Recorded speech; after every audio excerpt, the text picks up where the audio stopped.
Am I the a-hole if I say that not everybody is meant to get married? If you're not of good financial standing, it causes friction. I've heard people before would say, oh, marriage is just a piece of paper. You guys should definitely talk about how often you should do it. So how often How would often that should you happen? have? I mean, Nicole, we agreed. We're going to be strict as hell helicopter parents. I'm just joking. I'm just joking. There'll be accountants and doctors at age 8. Conversations on the couch where Every moment counts.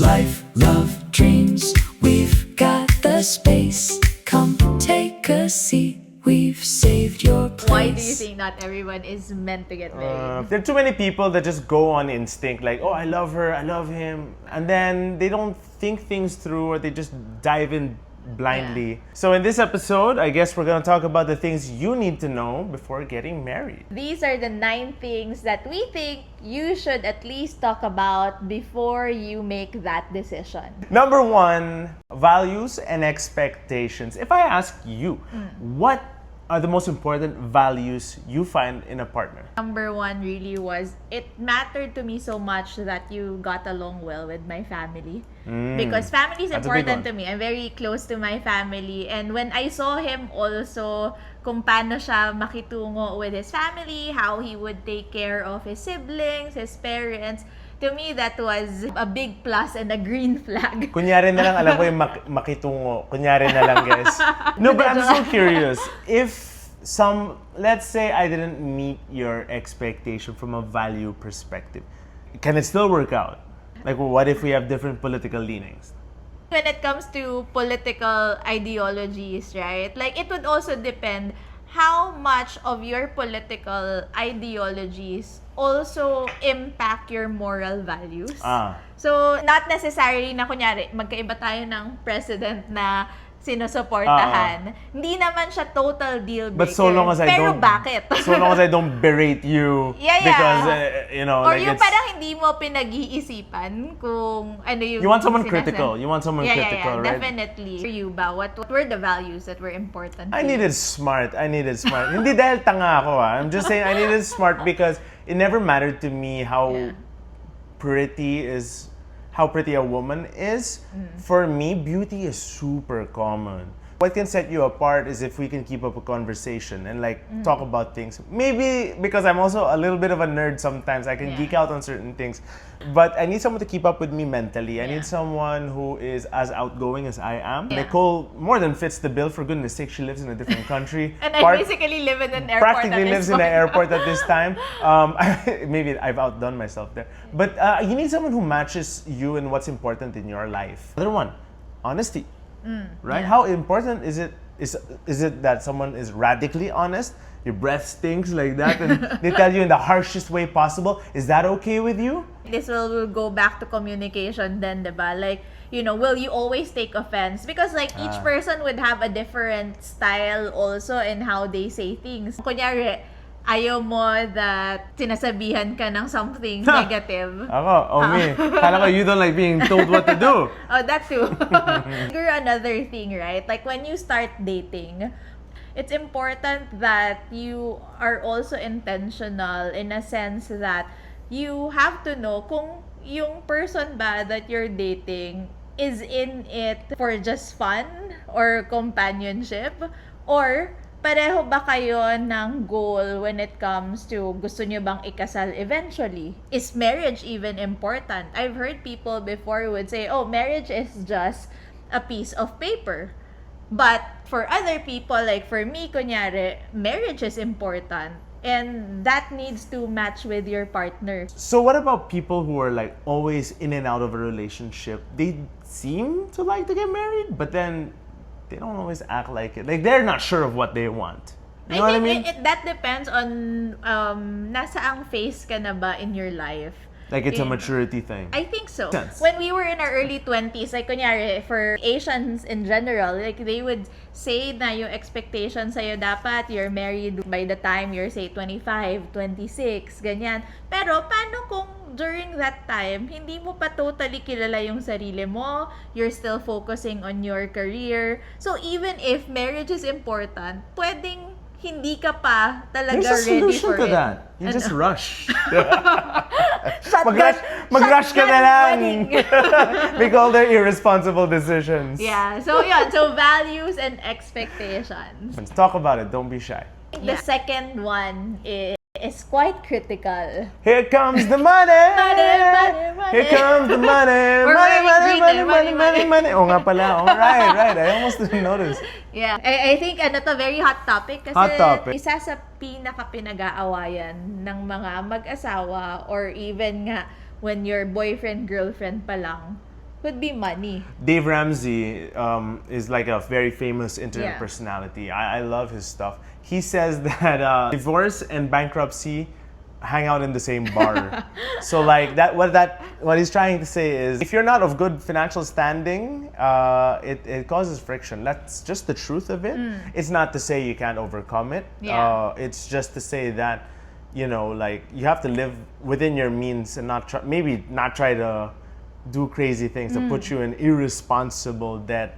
Yeah. I think debt is a major thing Yeah. that couples should discuss. Yeah, I think that's so. true. You talk about not just income because again, iba-iba tayo ng pinagdadaanan or ng status in life. But you can also talk about like your saving habits or you talked about Or- debts. Like, malaki ba yung utang mo sa credit Yeah, card? for sure. May utang ka ba sa bangko? No, may loans ka ba Loans. na mga binabayaran? And then, meron ka bang plano on how to reduce Or or, if- pay out? Not to say that if you're in debt, then you're in trouble. It's Yeah. more like, do you have it under control? Yes. Right? That's an important factor to consider, I mean. And how will that also impact your relationship? Kasi when you're married, you should also consider ano ba yung mga joint expenses that we will be having. Exactly. Will you have a joint bank account? Will you have individual or separate accounts? Like for us, we have both at our own accounts as well as a joint bank account. Pero sa amin yun. Yeah. Hindi lahat ng tao. Pwedeng yung iba naman, they believe in like a one-pocket system wherein talagang dapat nasa isang And you account budget. lang And lahat. budgeting is also another thing to discuss because, for example, you guys have a budget this month for, say, paglabas, like going out to a restaurant. You have a budget for that. You're Yeah. not gonna go out and splurge, say, 5 or 6K, Yeah. which these days is a lot easier to hit if you Yeah. think about it. But even if let's say one earns more than the other, that's still fine. Yeah. I think it's important that you don't keep score. Yes. Because keeping score is just, it's a recipe for disaster, I think. Like, ako naman nagbabayad. But like when you get married, more or less, you become one entity, right? Yeah. So, kayo na bahala how you settle that, right? But it's more like, okay, how do you pool yourselves together with debt, without debt? Is it managed? Is it not? What will be your goals for investments? Yeah, how do you also save later up for your on? goals? Yeah. Your strategy for that. These are very important things that I don't think you can take for granted or just think that brush it off aside and think it's not important. Can I just share, no? Kasi like for me, my job is in the corporate world. While Iman's role or Iman's job is in the business and entrepreneurial world. And how income would flow in both those worlds could be different. So something na we did when we decided that we want to get married eventually was we opened a joint bank account. And then we discussed this very well. What can we both contribute that we're comfortable with na monthly na pareho tayo ng ilalagay in that joint bank account? Parang hulugan lang yun. Installment basis, every week you deposit however much you can afford. Oo, You whether would be that's what, surprised. 1,000, 500, Yeah. 2,000. Kahit 500 pesos lang yan. 500, wala akong calculator. 500 times 52. Sige, compute mo. Madami na yan. Basta madaming pera na yan. No, kung kunyari yun. So, parang kunyari Oo. sinabi namin na weekly or The monthly. power of compounding interest. Compounding Yeah. interest. The power of compounding effect. The compounding effect. Yeah. Yun. The Yeah, compounding yeah. effect. Small acts done in succession for a long period of time, it gets you far. And that Gets you really far. helped Now us, imagine if that's two of you doing it. Yeah. That really helped us. You know, when we got married, we made sure that we paid for The wedding. the whole wedding. Yeah. We Kasi, made sure we like, weren't dependent on yeah. anyone. Gifts were welcome. Yeah, of course. We love gifts. Thank you to our family Maraming and salamat to friends everyone who who gifted us. Yeah. But trust you, believe you us, like we made sure that we spent within our means, and most importantly, we did not go into debt for the wedding. Yes. Never do that. Never. Bonus tip pa rin to. No? Yeah. Spend within your means for Yeah. it and prepare for it too. Yeah, because you have to realize that the wedding itself is just It's one just a day. It's just a day. It's just one day, and madami pa kayong kailangan i-prepare after that, which is even more important Yeah. than that day itself, at least the celebration. So, kung hindi nyo kaya ng engrande o kahit court wedding ka, that's okay, because the fine. most important thing is you love each other and you're aligned with what you want in life. So, until now, ganun pa rin kami maghulog doon sa joint bank account na It yun. makes life easier, you know. Yeah. It just And doon does. namin lahat kinukuha yung mga And let's say bills we're and short. everything. One can Yeah. cover for the other, and, Yeah. and we don't keep score on it Yeah. because you're one. You're one. You are one. We are one, We are one. and that is tip number 2. Yeah. Third, you need to talk about kids and family. So, not just how many kids you want to have, or do you even want to have kids? Kasi ngayon, 'di ba, uso yung DINK. Yeah. For those who don't know, DINK, DINK stands for Dual Income, No Kids. So I guess it's a trend that's been happening a lot more. I know Yeah. some people who are doing the DINK. Yeah, and like, that's a That- choice between you. But again, it's important that It is a you're choice. aligned kung paano ba yun. Kasi kunyari, for me I was okay with or without, but for Iman, like from the very start, he told me na it's important for him to have kids. So I'm on board with that. Lots of kids. Wait, two lang yung sabi natin No, but siguro kasi ako, nasa more on the practical side. Mahirap magkaanak in this day and age. Everything is just getting so expensive, and I want to make sure that if I would bring someone into this world, they're not just comfortable, but at the same time, I know that Like, I you can give feed time them, and I can give attention. them what they need, not just what they want, but really like their necessities. Right, so talk about how many, do you want kids? Baka for babies you guys are in agreement for, at least it's straight. How many kids do you want? What kind of parenting styles do you have? Kami ni Nicole, we agreed we're gonna be strict as hell helicopter parents. I'm just joking. There'll be accountants and doctors at age 8. Yeah. But Pero totoo yun. so talk about your parenting styles. When will you have kids also? When will you have Yeah. kids? That's important. Fourth would be religion, spirituality, and faith. Favorite ni Iman to. If I were to ask you, what is the difference between being religious and spiritual? Religion kasi would be how you follow a certain system. Like, kunyari, sa Catholicism versus the Islamic faith or Buddhism, things like that. Kung ano yung mga pinapaniwalaan nyo, like Bible, Quran, etc. So, like, how you follow the practices also of a certain religion. Faith and spirituality for me is more your relationship with a higher being or whatever it is that you believe in.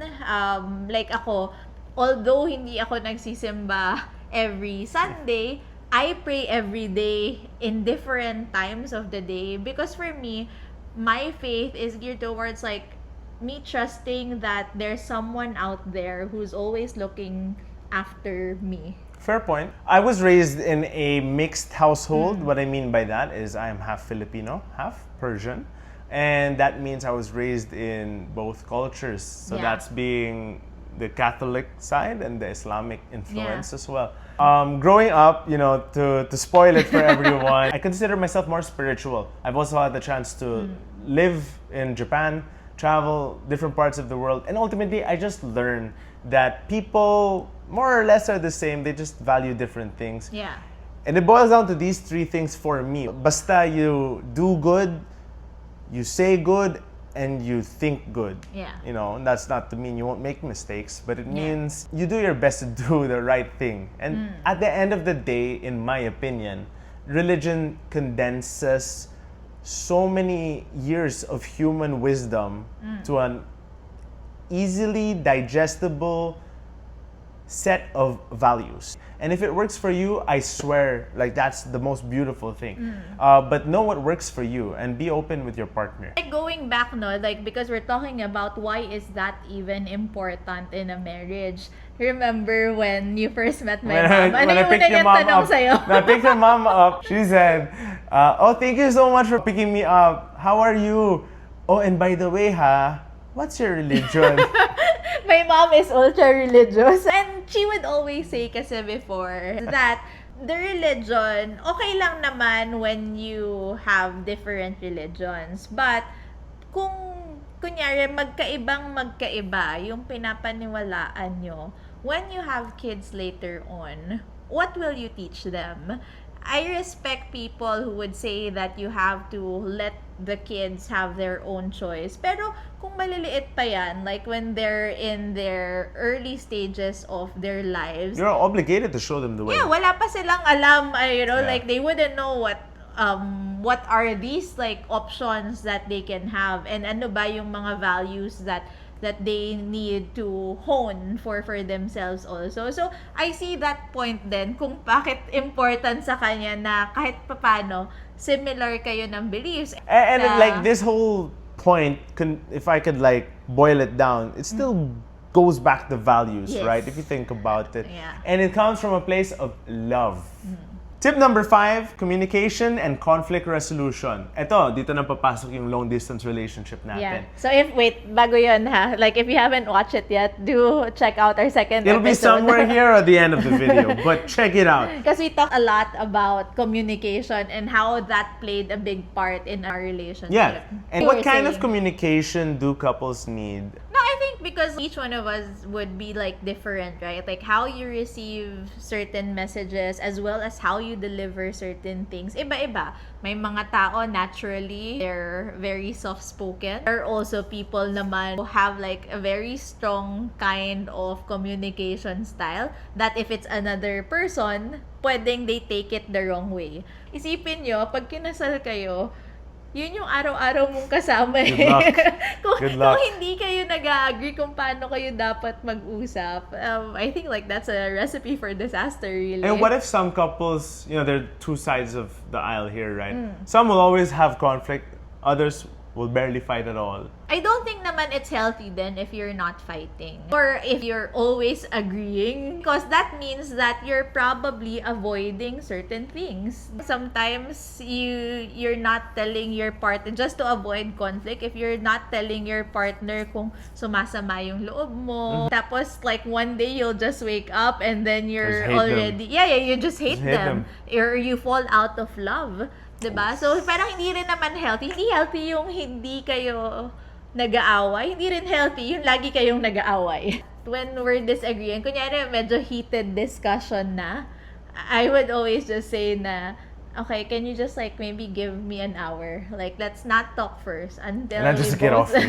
Get cool off down. me. Yeah, kasi parang sometimes also, when you're at the height of your emotions, you tend to say things that you don't really mean, or pwedeng may mga words that you would tell your partner that would be hurtful, tapos you'll regret it later on. I think from experience, what that has done for us is pag nag-cool down na kami, both of us would say sorry then to each other or would admit to our own mistakes. Or May if you're accountability. not able to solve things before bed, what me and Nicole Ay. do, I start playing with her toes. Yeah. When I play with her toes under the sheets, it means, yeah, I'm still a little pissed, but mahal pa rin kita eh. I love you. A lot of our ninongs and ninangs told us this. Dapat hindi kayo matutulog nang magkaaway kayo or nang may sama kayo ng loob sa isa't Good isa. rule. And if you fight all the time, are you happy? Think about it too. Think about it too. Number 6 would be your life goals as well as career. For some people, it also becomes a point of discussion when we get married ba, will the woman be okay with being a housewife? And yung lalaki would want to be the provider of the family. Or, kunyari, in our case, LDR kami. Ano ba yung end goal. Like, Like you who know, goes where? Like, who goes where? What comes next? Yeah. You guys just gotta talk about, you know, things that you wanna happen, like milestones in life. You know? We have a lot of friends, business or important to so you? kung kunyari, if they're taking up law or Is education medicine. like exactly Yeah. like is it important that your education gets completed? Yeah. Is university important at all? Like that's another one. Like think of life's milestones and like how important it is for you to achieve them, and what you're able to compromise with the other person, because that's something you can expect. Mako-compromise kayo. Before, like, tinanong kita, you know, will it be an issue if I'm achieving a lot in my career? Kasi realistically speaking there are also a lot of men. Parang natatapakan yung ego nila if the woman is more successful. And vice versa. Sometimes then, kunyari, yung guy sobrang successful, nai-intimidate naman yung babae, 'di ba? So, he was very secure with himself na he understood na magkaiba kami ng career path. Kasi in our case, alam ko naman, the money is there, the honey is here. Simple as that, guys. Come on, we walk our own path. Nicole Yeah. is someone I would describe as very traditionally successful, and ultimately, I did something more entrepreneurial in nature. The paths just look different. So, know what you bring to the table. Know what's important to you to achieve in life. Can they get on board with that? Can you get on board Yeah. with them? Support each other and expect compromise. Tip Yeah. number 7, family boundaries. Are you okay to, share the same house with your in-laws? Are you all right to join the family business? Decisions. Like for many Filipino families as well, are you also okay that your partner is the breadwinner of their respective families? Ito yung mga traditions and practices of your family, di ba? Kasi dalawa na kayo eh. Pag Christmas ba, na kanino kayong Tiyan. side? Yeah. Or paano nyo The age-old hahatiin? debate. Or every week ba, merong family gathering? O mag-game plan na kayo sa mga ganong bagay, guys. Like, just game plan how do you go about birthdays, Para walang Christmases, selosan New Year's. na Or the other miscommunication. families, Tip number 8, lifestyle habits and deal breakers. Ano kaya yung deal breakers mo? Ako, deal breaker for me if the person has a long history of cheating. Or diba sa'yo, like, Oral health. Oh my God. For me, Yes. oral health. pag may kaso, walang NBI clearance. Ano pag may kaso? Pag walang NBI clearance. You'll know what we mean when you go through like the wedding process, especially here in the Philippines. I'm not sure about other countries. You're going to find out about that. Oh, or if your partner Right. has like another wife or husband. Yes, you will find it Syempre, out. That's a deal breaker. It's called CENOMAR, Certificate of No Marriage. You're welcome. Yeah. So, if your partner is already married, deal breaker. no, pero again, Vanilla! baka adventurous ka. Kanina may pinapanood ako, this girl having an affair, and she said that, because it's exciting. I wouldn't be surprised that some people think that. You might want to also talk about like what kind of hobbies you guys are into.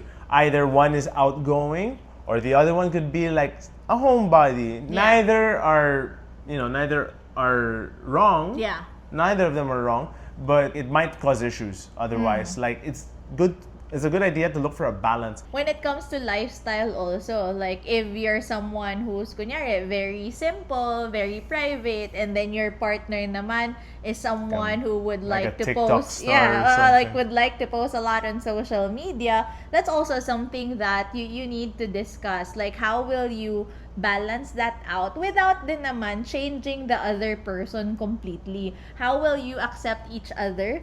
That's a And good the point. differences that you have. Hindi mo kailangan baguhin totally yung tao. It's more of what are you willing to tolerate and to live with in the long run. I like that.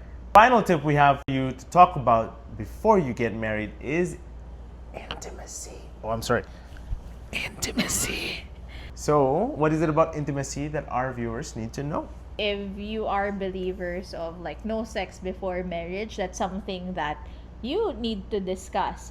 Also, yung compatibility nyo. Ano ba? Like, mas adventurous ba yung partner mo? Or mas vanilla? Exactly. So like you also need to know like what are they okay with? What are they not okay with? Yeah. Heck, even go as far to ask is how important is it like monogamy is for you? Yes. Right? I mean, yeah, like, yeah. my take is if you're gonna get married, like this open marriage stuff, which I've heard about, What's the, for us. what's the point? Not for us for sure. Yeah, not for us. So another thing that you should talk about related to intimacy would be reproductive health. It's important that you also disclose to your partner if there are potential issues that may affect your sex life as well as your ability to have children, for example. I have another one to add on intimacy. You guys should definitely talk about how often you should do it. So how often How would often that should? happen? What's the magic number? What's the For us to know, for you to never find out. Back off. But talk about it. It's Talk about it, It sets yes. expectations, and if you think it's gonna be every day, you'll be surprised. Maybe not. Like tumatanda ka na.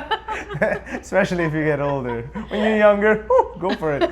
Damn, I'm saying that now. I'm officially in the club now. Yeah. Okay. Do you think it's as simple as that? Yeah, Oh, okay. maybe. Baka masyado lang kami compatible. Ewan Yes. ko. But yun na yun, guys. Talk about intimacy, how often, what kind, how adventurous, and if you got anything in the pipes that you need to fix with the doctor, get it checked out and talk about it with your partner. Yes. It's just that. Okay. So there's a lot of things that we talked about, but I just want to emphasize, no, and please, like, let us know in the comment section also if there are things that we missed out that you feel is important for couples to talk about. Yeah, type it in the comment section. But everything that we were discussing, these are our personal opinions. At least these are the things that worked for us that we feel is critical when it comes to deciding whether or not you should get married or you should get married now na ba or kailangan mo pang mag-wait. Baka may character development ka pa in the making, right? Embrace Yeah. it.